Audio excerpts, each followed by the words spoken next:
Tonight, what are you doing? Outrage across the country. Do you agree that we need to take care of those children? We are taking care of those children. Your tax fund. From town halls to Capitol Hill. Child internment camps, that's what I said. As the Trump administration's zero-tolerance immigration policy comes under fire, many up in arms as children are forcibly separated from their parents. I support a plan that keeps families together while their immigration status is determined. Seemingly all sides of the political spectrum united in what many say is a moral crisis unfolding on the southwest border.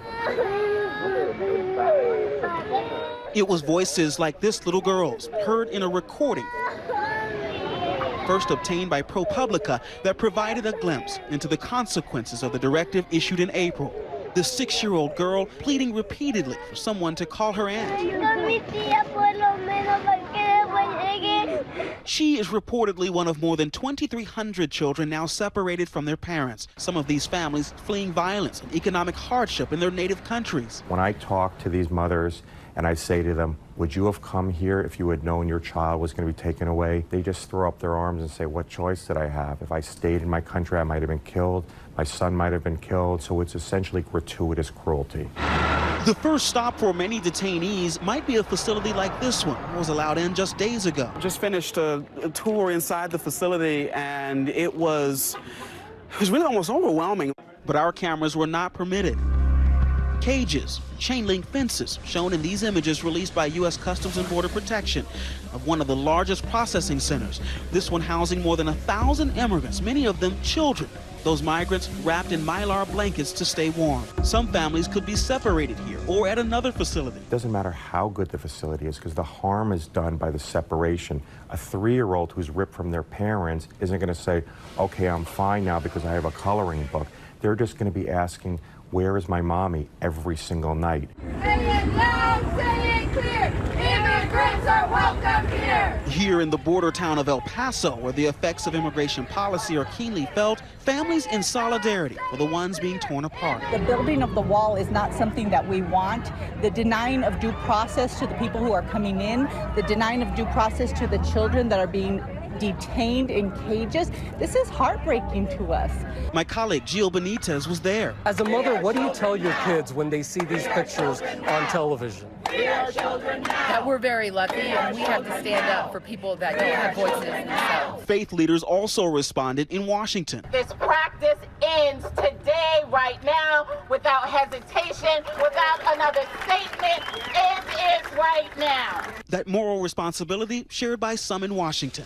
What country is that?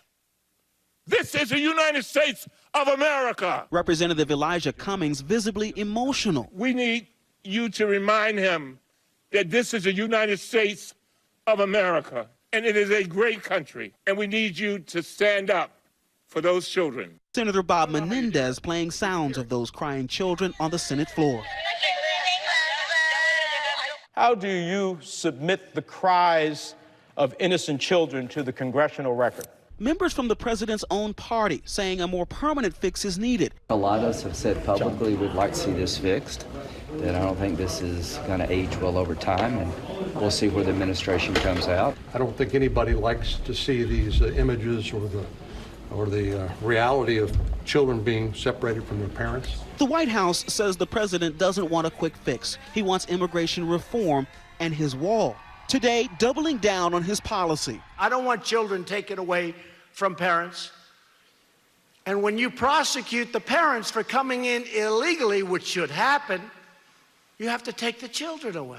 Once again, pushing the false claim that separating children at the border is required by law. There is no law that mandates that when a family is captured by Border Patrol as they cross the border, that children should be separated from their parents. There is a law, a criminal law against illegal border crossing, but it's a question of priority. We don't arrest everybody for every minor offense. Try and think of another place in the United States, any state or federal misdemeanor law, where there's zero discretion and they say, we're going to put someone in jail for this misdemeanor, even if it means we send a child to foster care. That never happens. Tonight, the president had a closed-door meeting with House Republicans who are preparing to vote on 2 bills to address the crisis. President Trump reportedly telling them his daughter Ivanka showed him images of children in detention facilities and encouraged him to end the policy. The president did put his blessing behind a moderate bill that would increase border wall funding, provide legal status for Dreamers, and put a stop to the policy of family separations. Even if the president was a little scattered in this meeting here tonight, House Republicans say they are taking his words and running with them. And now it's their job to pass this bill. But insiders saying to some Republicans there's zero sense of whether the bills will pass and what exactly the president wants. Earlier today, I joined Border Patrol agent Ken Krupa for a ride-along. We're going to work our way towards the south side of Laredo. Where political climate aside, they still have a job to do. We're here to protect the people of our country. When you talk about down here on the border, you just never know what the threat is. He brought us down towards the Rio Grande, an area emblematic of the complexities of the border. Some make the desperate journey seeking a safe haven, while others try crossing it to traffic drugs. Sometimes it's sad to see these people, they're put in danger. They pay all this money to these smugglers and, you know, thinking they're coming over here to get a better life, but they get put in these positions where, you know, it's dangerous to cross the river. People drown all the time. The family separations, that's been happening, and you all are kind of on the front line of that. So when we encounter a family unit out in the field, first thing we do is we make sure that everybody's okay. They get any kind of attention they need, food, water, anything like that, medical attention if they need it. And then, you know, once they're secure, we'll transport them to our processing center where they'll be interviewed, they'll be talked to, debriefed, and then they'll establish the correct path forward with processing those individuals and those family units. And I mean, is it easy for you to do that kind of thing? It's a required process. It's our job. And when it comes down to it, that's the most important thing. We get a tip about a potential stash house. We're heading to a residence. Based on the information that was provided, the agents went and did surveillance, and they have reason to believe that there's additional illegal aliens inside that residence. Is there anybody in the back? The 7 men are under investigation, and we don't know what brought them over the border. Or line them up on the wall or something. But immigration advocates say that most who cross the border illegally are doing so to seek safety. What's happened under this administration is the attempt to dehumanize immigrants and make it seem like they're all hardcore criminals, all members of gangs. I mean, what we always ask people are, think about the immigrant you know. Think about the immigrant who you work with, who you live next to. Tonight, as more undocumented families face detention and the possibility that their children will be taken from them, advocates are taking their battle to court. The ACLU, among others, have filed a lawsuit asking for a nationwide injunction, ending this policy and reuniting families. There were lines that people would say, no, enough is enough, and it won't matter whether you're liberal or conservative.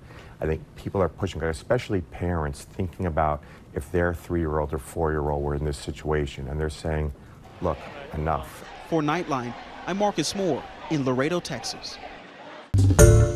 Hi everyone, George Stephanopoulos here. Thanks for checking out the ABC News YouTube channel. If you'd like to get more videos, show highlights, and watch live event coverage, click on the right over here to subscribe to our channel, and don't forget to download the ABC News app for breaking news alerts. Thanks for watching.